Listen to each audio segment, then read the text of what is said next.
Please do subscribe to Prajabheri News Channel.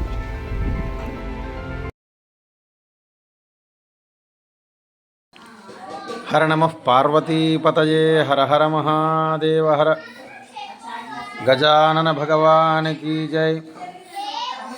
ధార్మిక ఆస్తిక భక్తజనులందరికీ తెలియజేయమనగా, ఈ సంవత్సరము అనగా విశ్వావసునామ సంవత్సరము భాద్రపద మాసము శుద్ధ చవితి 27 ఆగస్టు 2025 బుధవారం నుండి భారతదేశమంతటా వినాయక నవరాత్రి ఉత్సవాలు జరుపుతుంటారు. అందులో భాగంగా మనకు 6వ తారీఖు వరకు కూడా ఈ వినాయక నవరాత్రులు ఉంటాయి. 6వ తారీఖు సెప్టెంబర్ 6, 2025 శనివారం రోజున నిమజ్జనోత్సవ కార్యక్రమం ఉంటుంది. ముందు రోజు ఉత్తర పూజా కార్యక్రమాలు ఉంటాయి. మనకు వినాయక నవరాత్రులు అనేవి ఎక్కడా చెప్పబడలేదు కాబట్టి పరంపరగా మనము చతుర్థి నాడు పెట్టడము, చతుర్దశి నాడు విసర్జనము చేయడం చేస్తున్నాం. అదే పరంపర ఇప్పటికీ ఇక ముందు కూడా కొనసాగుతుంది.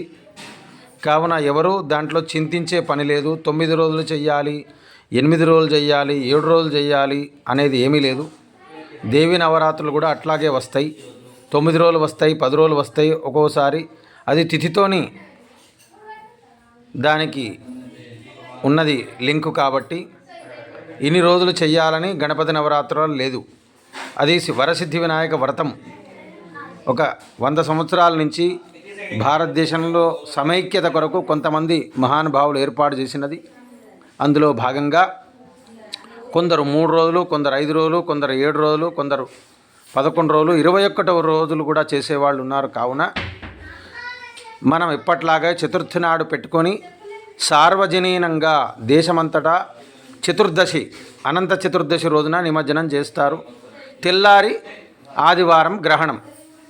కావున ఇన్ని రోజులు చేయాలి, ఇన్ని రోజులు చేయకూడదు, గ్రహణం వస్తుంది, శుక్రవారం నిమజ్జనం చేయకూడదు, శుక్రవారం కదిలించకూడదు అని ఏమీ లేదు. అట్లా ఎక్కడ రాసి లేదు. కావున ఎప్పట్లాగానే ఎవరు ఎన్ని రోజులు చేసుకుంటే అన్ని రోజులు చేసుకోవచ్చు. 3, 5, 7, 9, 11 అంతే తప్ప ఇది గ్రహణం వస్తుంది కాబట్టి 7 రోజులు చేయాలి, మొత్తం రోజులు లెక్క పెడితే 11 అవుతున్నాయి, ఇది సరి సంఖ్య బేసి సంఖ్య అనే నియమము లేదు. నిమజ్జనం చతుర్దశి నాడు, అనంత చతుర్దశి నాడు జరుగుతుంది. కాబట్టి ఎప్పట్లాగానే అలాగే చేసుకోవాలి. ఎటువంటి సందేహాలకు తెర తీయకూడదు. గ్రహణం రోజు ఉండే నియమాలు గ్రహణానికి ఉంటాయి. కాబట్టి శుక్రవారం సమాప్తమైపోతుంది. 5వ తారీఖు సెప్టెంబర్ 2025 శుక్రవారం నాడు నవరాత్రులు అనగా 9 రావచ్చు, 10 రావచ్చు, 11 రావచ్చు, అవి అయిపోతాయి. శనివారం అనంత చతుర్దశి నిమజ్జనోత్సవం ఎప్పట్లాగానే 3 రోజులు చేసుకునే వాళ్ళు అనుకున్న వాళ్ళు 3వ రోజు తీయచ్చు, 5వ రోజు తీయచ్చు, 7వ రోజు తీయచ్చు, 9వ రోజు తీయచ్చు. దీనికి ఎటువంటి నియమము లేదు. కావున అపోహలు పడి సందేహాలు వాళ్ళే సృష్టించుకొని ఈరోజు దియ్యము, ఆ రోజు దియ్యము అనవద్దు. చతుర్థి నాడు పెట్టడము, చతుర్దశి నాడు సార్వజనీనంగా నిమజ్జనం చేయడం. మిగతా ప్రాంతాలలో ఎవరి ఆచారం ఎట్లా ఉందో దాని ప్రకారం చేసుకోవచ్చు. గ్రహణానికి నిమజ్జనానికి ఎటువంటి సంబంధం లేదు. హర హర మహాదేవ్.